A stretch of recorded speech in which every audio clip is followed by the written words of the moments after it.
In this video, we're going to learn how to process inventory for a very simple sale. I'm going to click New Invoice. I'm searching for the item I wish to sell, which in this case is a lamp. I found the lamp here and I want to see how many I have in stock. So I right-click on that item, left-click Stock Status, and it's showing me that I have one in stock in the showroom. In this particular demonstration, we have all of our inventory in one location called the showroom. So I double-click on the lamp, click Create. I tell Furniture Wizard who sold it, so Annabelle's making this sale. We're going to search for the customer we wish to sell it to. Start typing in the last name, first name, part of the phone number. You have a lot of ways to search. I found Mr. Williams. We're going to create the invoice, enter in how he paid. He's giving us a check. When, I double click and it enters in the date and the amount, which in this case they're paying in full. Now I can go and print the sales order. Customer is left, and now we're going to process this invoice. I click Process Invoice here, and since we only have one location for our inventory, my choices are to either manually process it, place the item on hold or reserve, or mark it as being delivered. I'm clicking Delivered. The inventory has been processed. We go back and right-click on the item and left-click Stock Status. You'll see now we have 0 in stock where before we have 1. Now we're going to make a sale when we have inventory in Furniture Wizard in more than one location. The item I wish to sell is an armoire, and I've opened up Quick Search and I've searched for the item I wish to sell. I'm going to double click on it to open it up in inventory, and you can see for this item I have 1 in stock in location 10, which is our showroom, and 3 in stock in location 20, our warehouse. Let's go sell it. Go back to the main screen, click on New Invoice, enter in the model number, and now I'm going to double click on it to select it for the sales order. Click Create. This is sold by Brian. We're going to sell it to Mr. Sanders here. We'll enter in our money. And now we're going to process this invoice. I click on Process INV. And you'll notice now, instead of only having buttons for delivered or on hold, we have it separated between the warehouse and the showroom. All of the buttons are available because I have inventory at both locations. We're going to say that this customer took the item from the warehouse, so I click From Warehouse. The inventory has been deducted. Furniture Wizard has been updated. You'll notice in yellow there under the quantity DEL for delivered, it shows that this item has been delivered. If I go right click on our item and left click Stock Status, you'll see now where before we have 3 in stock, now we have 2. The item has been deducted for this customer. If I go and click on Delivery History and the Delivery History tab, you'll also see that this item has been posted as being delivered from branch 20 on today's date. Now let's make a sale where we're going to sell something and schedule it for delivery. New invoice. Start searching for the items you wish to sell. In this case, I'm selling the cocktail table and a sofa table. I click on Create. This is being sold by Mario. I'm going to sell this customer. They're going to pay for it in full. We're going to process this. I have stock in both the warehouse and the showroom for this item. I want to mark this as being on hold from the warehouse. We're going to schedule this for delivery today. Then go run a report. The report I wish to run is our delivery manifest with detail report. And you'll see here Our sale is showing the customer's name and address, the items that you wish to deliver, and the amount to collect. In this case, the amount is zero because the customer paid for it in full. Now we want to go back and post this item as having been delivered.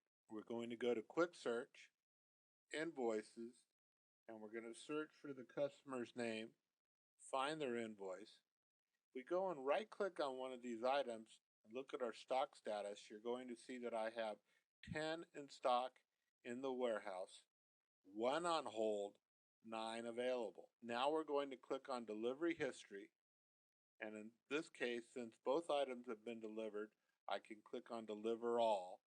If only one item had been delivered, I could double click on that from the list in yellow above, but in this case, since all were delivered, I click on Deliver All and post it.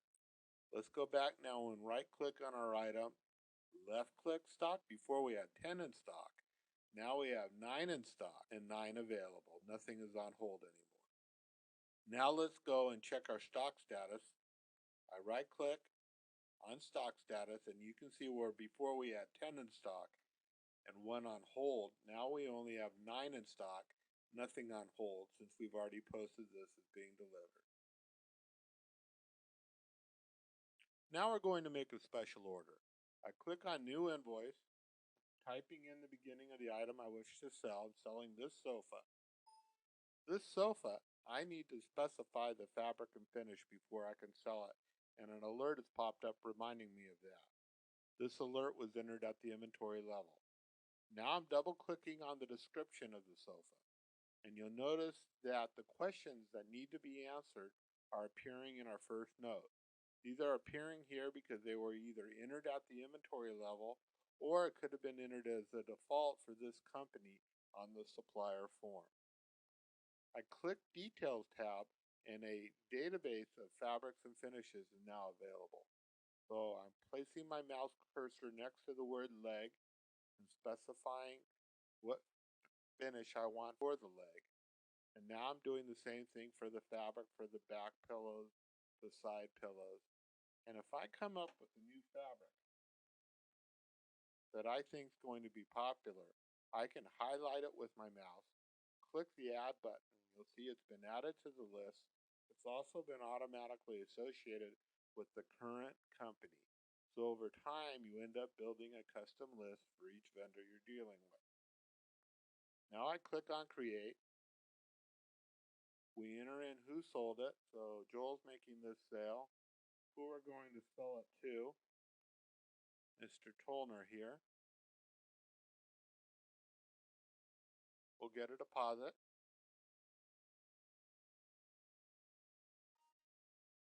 I'm going to process this.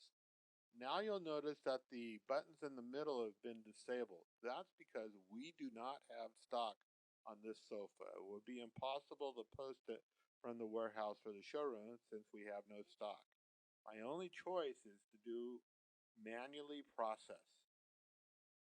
The process inventory form is opened up now, and you'll notice our default action. This is the decision that we're making for how to process this inventory is to make a PO for purchase order. So I click on process inventory, click yes, and now we're looking at the purchase order for the sofa.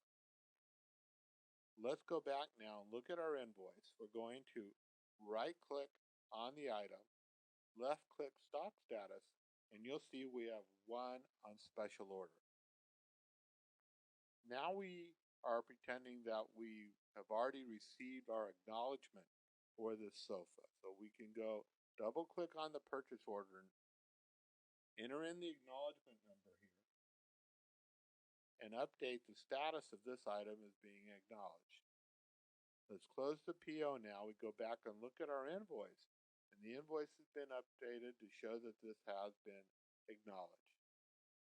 Now we want to receive the sofa. Once again, I can double click on the purchase order, or I could go from the main screen, go to quick search, purchase orders, and search for the item this way. So I'm double clicking to open up the PO, receive PO item. And in this case, we are going to receive all, and we're going to click on Quick Tag, and we want to print a warehouse tag for this item. This is one of the many handy uses for the Dymo label printer. So this is actually a 2 5/16 inch by 4-inch label that you can print that has the customer's name in big, bold, reverse text, their address, phone number, invoice number, purchase order, date received, everything you need to properly identify the item, and you can slap that on the merchandise when it comes in. Go ahead and post this. We look now at the top of our purchase order. This item has been updated as having been a closed purchase order. It's marked as received. We go and click on the yellow invoice number. We're back to our invoice now. The invoice is now showing this item as having been received. See that in the yellow column under receipt? If we go and right click and left click on our stock status, we now have one in stock, one on hold. We can now go and deliver this item, so we go to delivery history, deliver all, and post the delivery. Let's go back and look at our stock status again, and you'll see we're back to 0. This item has been received, it's been delivered.